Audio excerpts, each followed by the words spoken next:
کی کہانی سنو، کربلا کی کہانی سنو۔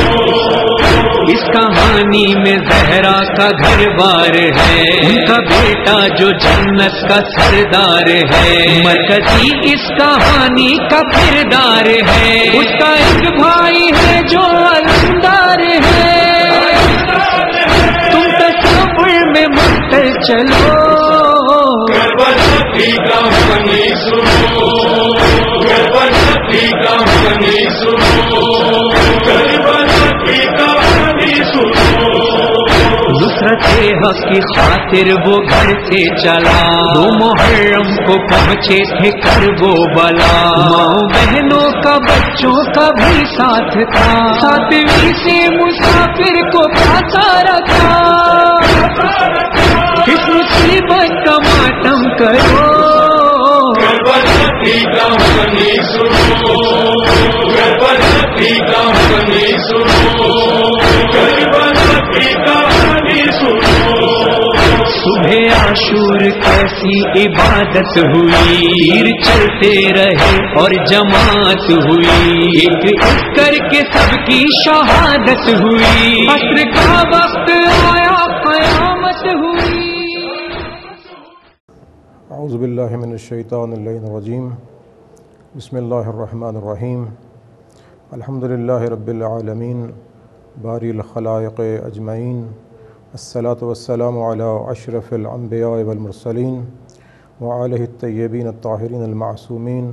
سیما وبقیۃ اللہ فی الارضین، روحی و ارواح العالمین لتراب مقدمہ الفداء الحجۃ القائم المہدی۔ اما بعد، قال رسول اللہ صلی اللہ علیہ وآلہ وسلم، ان الحسین مصباح الہدی و سفینۃ النجات۔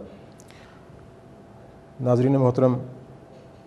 ایام محرم کا آغاز ہو چکا۔ اس سال کے عشرہ محرم الحرام میں ہم کوشش کریں گے کہ داستان کربلا کے حوالے سے جو پروگرام آپ کی خدمت میں پیش کیا جا رہا ہے، اس میں اس انقلاب کربلا کے مختلف پہلوؤں کا جائزہ لیں۔ ہم جانتے ہیں کہ کسی بھی انقلاب کو سمجھنے کے لیے اس انقلاب کے بانی کے بارے میں معلومات کا حاصل کرنا ضروری ہے، پھر اس انقلاب کے پس منظر کو دیکھنا بھی ضروری ہے، تب جا کر کہیں پیش منظر سمجھ آتا ہے۔ کربلا یہ انقلاب اسلامی ایک ایسا انقلاب ہے کہ سن 61 ہجری سے لے کر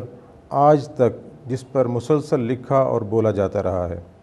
ہر شخص نے اس انقلاب کی اپنے الفاظ میں اپنے فکر کے مطابق تشریح کی ہے۔ ہمارے پروگرام میں یہ کوشش ہوگی کہ ہم اسے امام حسین علیہ السلام کے فرمودات کی روشنی میں سمجھنے کی کوشش کریں۔ امام حسین علیہ السلام کی شخصیت کے بارے میں بھی انشاءاللہ بات ہوگی۔ اسلام میں امام حسین علیہ السلام کے مقام کے حوالے سے بات کریں گے، اور پھر ہم کربلا کے تمام مراحل کو بتدریج امام حسین علیہ السلام کے فرامین کی روشنی میں سمجھنے کی کوشش کریں گے،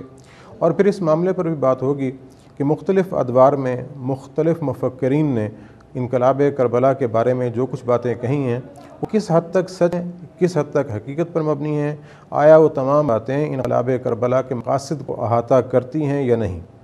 اس سلسلے میں ہمیں یہ بھی دیکھنا ہوگا کہ شخصیت امام حسین علیہ السلام اور آپ کی فکر اور آپ کے وہ تمام اصحاب و انصار جو آپ کے ساتھ تھے، ان کا تعلق کہاں سے تھا۔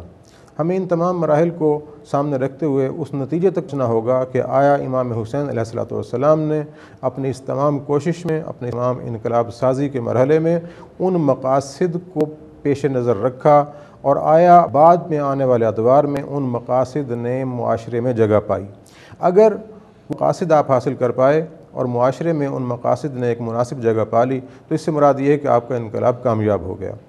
ہم یہ جانتے ہیں کہ امام حسین علیہ السلام کے اس فکری اور معنوی انقلاب کو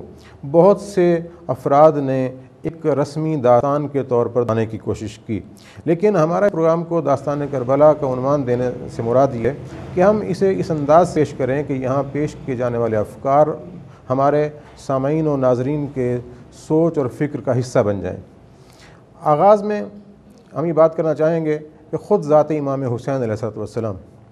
رسول خدا صلی اللہ علیہ وآلہ وسلم اس کائنات میں اللہ رب العزت کی مخلوقات میں سب سے زیادہ محترم، مقدس اور باعزت فرد ہیں، جن کے لیے رب قدوس نے خود فرمایا کہ اے حبیب، اگر آپ کو خلق نہ کرتا تو یہ کارخانہ قدرت خلق نہ ہوتا۔ آپ وجہ تخلیق کائنات ہیں،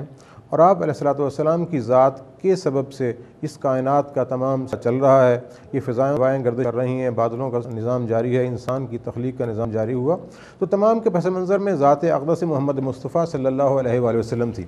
ہم یہ دیکھتے ہیں کہ پیغمبر خدا صلی اللہ علیہ وآلہ وسلم کی زبان اقدس سے نکلے ہوئے الفاظ وہ فقط آپ کی ذات کی فکر کی ترجمانی نہیں کرتے، ان میں رب ذوالجلال کی حکم کو بنیادی اہمیت حاصل ہوتی ہے۔ جیسے قرآن مجید میں کہا کہ وما ینطق عن الہویٰ ان ہوا الا وحی یوحیٰ، کہ اے حبیب آپ تو بات ہی نہیں کرتے، آپ کی زبان وحی ترجمان ہوتی ہے، آپ جو بات بھی کرتے ہیں اس میں اللہ تعالیٰ کا حکم شامل ہوتا ہے۔ تو لہٰذا جب پیغمبر گرامی قدر نے امام حسین علیہ السلام کے بارے میں فرمایا کہ ان الحسین مصباح الہدیٰ و سفینۃ النجات، بالتحقیق بے شک بلا خوف و خطر یہ میرا حسین مصباح الہدیٰ ہے، یعنی ہدایت کا چراغ ہے، وہ سفینۃ النجات نجات کی کشتی ہے۔ اس فرمان کو سمجھنے کے لیے میں ایک مختصر سی بات آپ کے سامنے پیش کرنا چاہوں گا۔ دو لفظ استعمال ہوئے ہیں، مصباح اور دوسرا لفظ جو استعمال ہے وہ سفینہ۔ مصباح کے معنی ہے چراغ۔ پیغمبر صلی اللہ علیہ وآلہ وسلم اللہ تعالیٰ کی طرف سے عطا کیے گئے علم کی بنیاد پر قیامت تک کے لیے اس زمانے کی علمی ترقی کو جانتے تھے،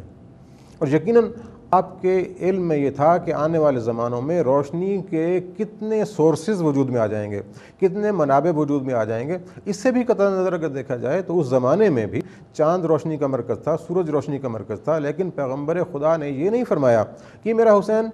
ہدایت کا سورج ہے، نہیں فرمایا، بلکہ آپ نے جو لفظ استعمال کیا کہ میرا حسین ہدایت کا چراغ ہے۔ تو ذرا چراغ کے بارے میں اگر غور کیجئے تو چراغ ایک ایسی شے ہے کہ مٹی کا ایک برتن ہے جس میں کچھ تیل ہے اور اس میں ایک ایسا ریشہ ہے جس کی بنا پر وہ روشنی دے رہا ہے۔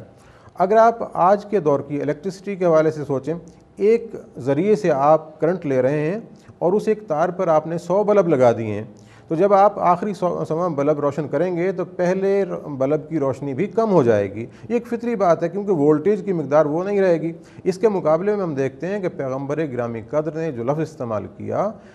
چراغ، مصباح، تو اس سے مراد یہ ہے کہ آپ آج بھی تجربہ کر کے دیکھ لیجئے، ایک چراغ روشن ہے، اس کی لو سے آپ دوسرا چراغ روشن کر لیجئے، 100 چراغ نہیں آپ 1000 چراغ روشن کر لیجئے، پہلے چراغ کی روشنی ماند نہیں ہوگی، بلکہ ہر چراغ اتنی ہی روشنی دے گا جس نے اس پہلے چراغ سے روشنی لی ہے۔ لہذا امام حسین علیہ السلام روشنی کا وہ چراغ ہیں، ہدایت کا وہ مرکز ہیں کہ آپ پورے عالمین کو ہدایت دے رہے ہیں، اور آپ کے خزانہ ہدایت میں کمی واقع نہیں ہو رہی۔ اس طریقے سے دوسرا لفظ استعمال ہوا کہ سفینۃ النجات، کہ یہ نجات کا سفینہ ہے۔ اس میں ایک فلسفہ پنہا ہے۔ پیغمبر علیہ السلام کا یہ فرمان انتہائی جامعیت کے حوالے سے بہت معراج پر ہے۔ آپ فرماتے ہیں کہ میرا حسین نجات کا سفینہ ہے۔ یہ سفینہ کشتی دریا کے ایک کنارے سے لے کر دوسرے کنارے تک جانے کے لیے استعمال ہوتی ہے۔ کوئی مسافر بھی اگر کشتی کی تعریف میں رطب اللسان ہو جائے، کشتی کے اوصاف بیان کرنے لگ جائے، کیا ایک کنارے سے دوسرے کنارے پر پہنچ سکتا ہے؟ صاحبان عقل کہتے ہیں کہ وہ نہیں پہنچ سکتا۔ وہ اس دوسرے کنارے پر تب پہنچے گا کہ جب اپنے آپ کو اس کشتی میں بٹھا دے گا، اور پھر جدھر کشتی جائے اسی سمت میں وہ کشتی کے ہمراہ جاتا رہے۔ آخر کار وہ کشتی اسے دریا کی تلامتم انگیز موجوں سے نجات دلا کر دوسرے کنارے تک پہنچا دے گی۔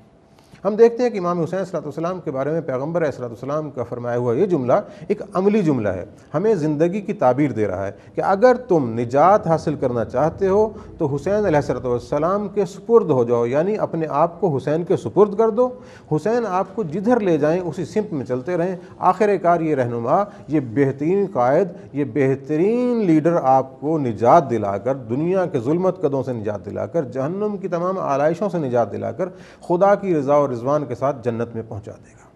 یہ تو آپ کی ذات مقدس، جب آپ علیہ السلام کی ولادت ہوئی تو اس وقت کا لمحہ بھی تاریخ نے محفوظ کیا کہ جناب فضل نے پیغمبر علیہ السلام کو آ کر ایک خواب بیان کیا کہ یا رسول اللہ، میں نے خواب میں دیکھا ہے کہ آپ کے بدن کا ایک ٹکڑا آپ سے الگ ہو کر میری آغوش میں آ گیا ہے۔ تو پیغمبر نے فرمایا کہ ام الفضل، ابھی کچھ دنوں بعد اللہ تعالیٰ مجھے ایک فرزند عطا کرے گا اور تم اس کی پرورش کرو گی۔ اور بعد ازاں جب امام حسین علیہ السلام کی پرورش ہوتی ہے، آپ کی ولادت ہوتی ہے اور آپ کو خدمت پیغمبر علیہ السلام میں پیش کیا جاتا ہے، اس لمحے ہمیں تاریخ بتاتی ہے، اور میں اگر یوں کہہ دوں کہ اسی لمحے کربلا کا آغاز ہو گیا تھا، اور میں یہ کہہ رہا ہوں کہ میرا یہ پیغمبر اس مظلومیت میں جب نہر فرات کے کنارے ذبح کیا جائے گا اور کوئی اس کا حامی اور مددگار نہیں ہوگا، اس لمحے میرے جذبات ہونا چاہیے، ان کی بنا پر میرا یہ کیا ہے۔ جناب ام سلمہ ایک اور بات کرتی ہیں کہ یا رسول اللہ اگر ایسا ہے تو آپ خدا سے دعا کیجئے کہ اللہ آپ فرزند کو اس مصیبت سے لے۔ تو پیغمبر بہت خوب صاحب عطا فرماتے ہیں، پیغمبر فرماتے ہیں کہ اللہ نے بہشت میں اس حسین لیے جو درجات مقرر کیے وہ ان تمام مراحل سے گزرنے کے بعد ہوں گے۔ اس کے بعد ہم دیکھتے ہیں کہ جب پیغمبر علیہ السلام کی زندگی میں حسین علیہ السلام کا بچہ گزرتا ہے تو آپ اس نورانی محفل میں کہ جو مسجد نبوی سادہ ہوتی تھی، جب آپ دیکھتے ہیں کہ امام حسین علیہ السلام دروازے سے داخل ہوئے ہیں، اگر آپ خطبہ جمعہ بھی ارشاد فرما رہے ہیں تو خود ہی چھوڑ دیتے ہیں، اپنا ممبر بھی چھوڑ دیتے ہیں اور تمام مجمع کو عبور کر کے آتے ہیں اور اپنے اس حسین کو اٹھا کر اپنی آغوش میں بٹھا لیتے ہیں۔ آغوش میں بٹھانے کے بعد پھر دوبارہ خطبے کا آغاز کرتے ہیں۔ اس میں سے آپ یہ نقطہ اخذ کر سکتے ہیں کہ امام حسین علیہ السلام کے بارے میں پیغمبر علیہ السلام نے فرمایا حسین مجھ سے ہے اور میں حسین سے ہوں۔ معنی طور پر حسین علیہ السلام تکامل پیغمبر کی منزل میں ہیں۔ پیغمبر علیہ السلام کے مقاصد کو اس دنیا میں پھیلانے کے لیے، اللہ تک اس دین کی قامت دینے کے لیے اور اس دین خدا کی وہ تمام جزیات فکری اور عملی کے ذہنوں تک پہنچانے کے لیے امام حسین علیہ السلام کا وجود مقدس ضروری تھا۔ اور اس کے ساتھ ساتھ یہ دیکھتے ہیں کہ تاریخ ہمیں بتاتے ہیں کہ امام حسین علیہ السلام کے اس اقامِ کربلا کے بارے میں پیغمبر علیہ السلام نے بتدریج تمام باتیں بیان کی۔ یہ باتیں آپ نے خود امام حسین علیہ السلام سے فرمائیں، حضرت علی مرتضیٰ سے بھی فرمائیں، جناب فاطمہ زہرا سلام اللہ علیہ سے بھی فرمائیں، اور صرف گھر کی بات نہیں، آپ نے یہ باتیں مجمع عام میں، مسجد نبوی میں، اصحاب کرام کے مجمع میں بھی بیان فرمائیں۔ اور اس کے بعد ہم دیکھتے ہیں کہ امام علی علیہ السلام نے اس واقعہ کربلا کے بارے میں پیغمبر کی تعلیمات کو لوگوں پہنچایا۔ جب امام حسین علیہ السلام دور آتا ہے اور امام حسین علیہ السلام امین ہیں صحابہ کسا کے، پیغمبر علیہ السلام فکر کے شارع ہیں، آپ کے برانشین ہیں، اور آپ دیکھتے ہیں کہ زمانے نے کروٹ بدلی ہے کہ دنیا میں اسلام فقط نہ رہ گیا ہے، اسلام فکر اسلام سے دور کیا گیا ہے، اسلام ایک رسم کی حیثیت حاصل کر لی۔ تو میں یہ سمجھتا ہوں کہ امام حسین علیہ السلام کا یہ انقلاب اسلام کو رسم کی وادی سے نکل کر عمل کی وادی میں لانے کا نام تھا۔ ہم داستان کربلا غور کرتے ہیں تو امام حسین علیہ السلام کے تمام اقدامات اسلام کے تحفظ کے لیے، اس کی بقا کے لیے اور اسلام کے نظریے کو لوگوں تک پہنچانے کے لیے، یہ جو 60 سال گرد پڑی تھی اسلام کے افکار پر، حسین علیہ السلام کا اقدام اس گرد کو دور کرنے کے لیے تھا، تاکہ آنے والی صدیوں میں انسان کی نظر اسلام کی شفافیت تک پہنچ سکے، اسلام کی حقانیت تک پہنچ سکے، اسلام کی وہ حقیقی فکر ان کے سامنے واضح سکے۔ اس کے بعد ہم یہ بھی اس پروگرام میں ذکر کریں گے کہ کہا یہ جاتا ہے کہ امام حسین علیہ السلام اہل کوفہ کی دعوت پر کربلا تشریف لے گئے اور پھر وہاں آپ شہید کر دیے گئے۔ اس میں اہل کوفہ کے علاوہ کسی اور کا کوئی عمل دخل نہیں ہے۔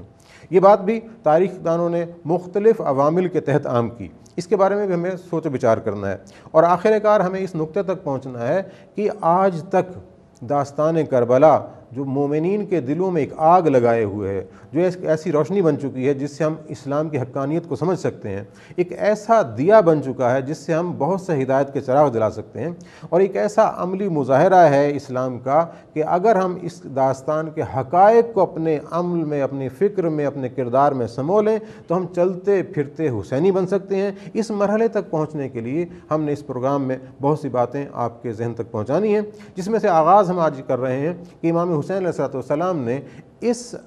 انقلاب کربلا کا ظاہری آغاز کب سے کیا۔ تو ہم دیکھتے ہیں کہ تاریخ ہمیں بتاتی ہے کہ جب امیر شام کا انتقال ہو گیا اور اس کی جگہ اس کا بیٹا اس حکومت اسلامی کا قائد بنا، سربراہ بنا، اور اپنے آپ کو خلیفۃ الرسول کے مقام پر اس نے بیان کیا اور تمام مسلمانوں سے دوبارہ بیعت لیے جانے کا حکم صادر کیا، اور یہ بیعت لینے کا حکم گورنر مدینہ تک بھی پہنچا۔ جب مدینہ کے گورنر کو یہ حکم پہنچا تو اس میں لکھا ہوا تھا، چند افراد کے نام باقاعدہ تاریخ میں ملتے ہیں کہ امام حسین صلی اللہ علیہ وسلم کے حوالے سے عبداللہ ابن عمر، عبداللہ ابن عباس اور عبداللہ ابن زبیر، ان تمام کے باروں سے ملتا ہے کہ ان سے بیعت لی جائے، لیکن خصوصی احکامات تھے حضرت امام حسین علیہ السلام کے بارے میں۔ اب یہاں تاریخ ایک اور رخ بھی پیش کرتی ہے، وہ یہ کہ امیر شام نے اپنے بیٹے کو کہا تھا کہ حسین علیہ السلام سے زیادہ تعارض نہ کرنا۔ یہ تعارض نہ کرنے کا جو وصیت کا جملہ تھا، یہ ایک سیاسی حوالے سے تھا، کیونکہ وہ چاہتا تھا کہ میرے بعد میرے فرزند کی حکومت بھی ایسے ہی مستحکم رہے کہ جس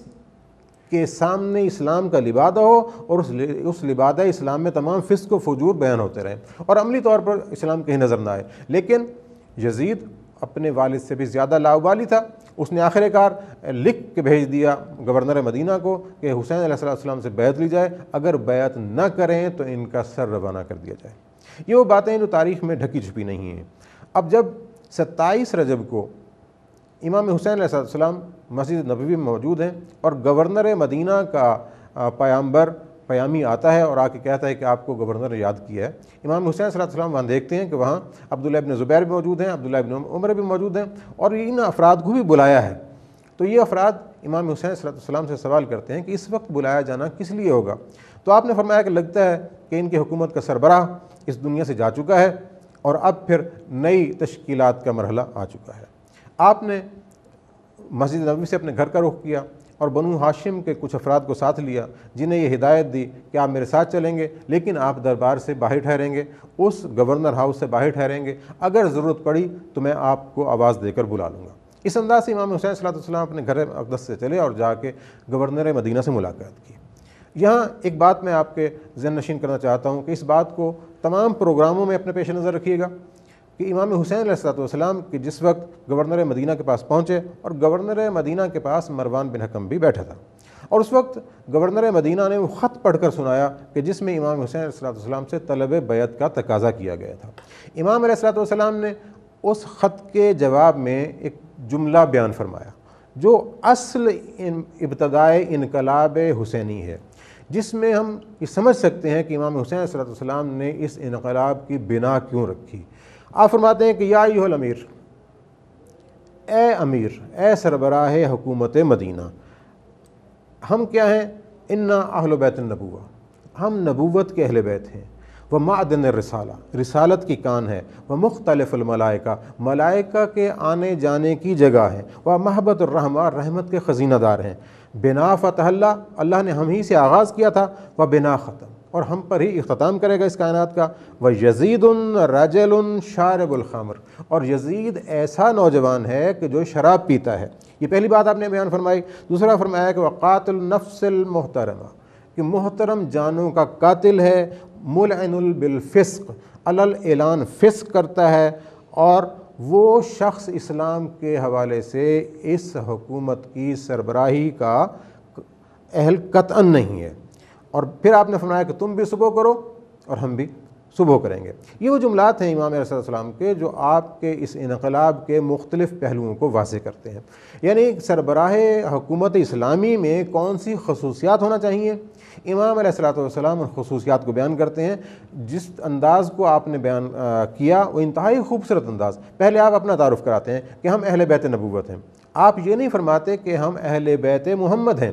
اہل بیت محمد ہونا اور بات ہے، محمد مصطفیٰ صلی اللہ علیہ وآلہ وسلم بحیثیت ذات اس کائنات کے افضل ترین انسان ہے، اس میں کوئی شک و ریب نہیں کہ آپ کے علاوہ کوئی فرد بھی آپ کا ہمسر نہیں ہے۔ لیکن امام فرماتے ہیں نحن اہل بیت النبوہ، ہم نبوت کے گھر والے ہیں، یعنی ہمارے گھر میں نبوت کے تمام آثار موجود ہیں، ہم آدم سے لے کر خاتم تک تمام انبیاء کی میراث ہیں، ہم ہی وہ گھرانہ ہیں کہ جس کے لیے خدا نے یہ تمام سلسلہ ہدایت جاری کیا۔ دوسرا جملہ فرماتے ہیں معدن الرسالہ، معدن کان کو کہتے ہیں کہ ہم رسالت کی کان ہیں، کہ بجز ہمارے کسی نبی کو نبوت نہیں ملی۔ بہت سی روایات اس سلسلے میں ہماری رہنمائی کرتی ہیں کہ اللہ تعالیٰ نے تمام انبیاء سے حضرت محمد مصطفیٰ صلی اللہ علیہ وآلہ وسلم کی نبوت کے بارے میں مدد کرنے کا عہد لیا تھا، اور آپ کی نبوت کی گواہی بھی طلب کی گئی تھی۔ وہ چونکہ ہمارے موضوع سے باہر ہے، اس کی طرف ہم زیادہ بات نہیں کرنا چاہتے۔ پھر آپ فرماتے ہیں کہ مختلف الملائکہ، کہ ہمارا گھر اور ہم